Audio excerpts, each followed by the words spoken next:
एक छोटी सी बस्ती के पास एक घना जंगल था।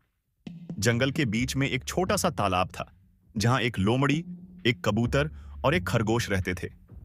तीनों अच्छे दोस्त थे, लेकिन उनकी सोच अलग-अलग थी। एक दिन तालाब के पास एक मुसीबत आ पड़ी। एक शिकारी वहां आया और जाल बिछाकर तीनों को पकड़ने की तैयारी करने लगा।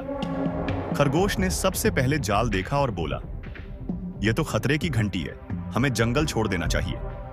लोमड़ी हंसकर बोली, "तुम्हारे जैसे डरपोक कभी जीत नहीं सकते, मुझे अपनी चालाकी पर भरोसा है।" कबूतर ने कहा, "लड़ाई जरूरी है, लेकिन हमें मिलकर सोचना होगा।" शिकारी ने जाल बिछाया और वहां बैठ गया।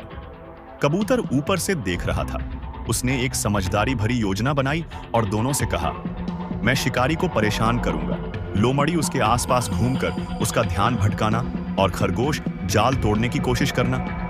शिकारी जाल के पास आया। कबूतर उसके ऊपर उड़ने लगा और उसकी टोपी खींच ली।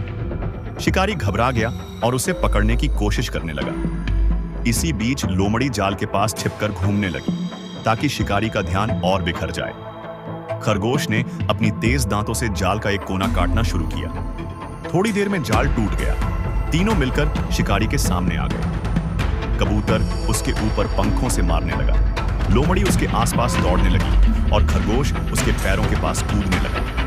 शिकारी घबरा गया और भाग खड़ा हुआ। जंगल फिर से शांत हो गया। लोमड़ी, कबूतर और खरगोश ने एक दूसरे को देखा और हंसने लगे। लोमड़ी बोली, "अकेली चालाकी काम नहीं आती।" खरगोश बोला, "डर के बिना सोचना जरूरी है।" कबूतर मुस्कुराते हुए बोला, "मिट्टी तभी मजबूत होती है जब एकता होती है।" उस दिन के बाद तीनों और अच्छे दोस्त बन गए और समझ गए कि हर एक का अपना योगदान जरूरी होता है।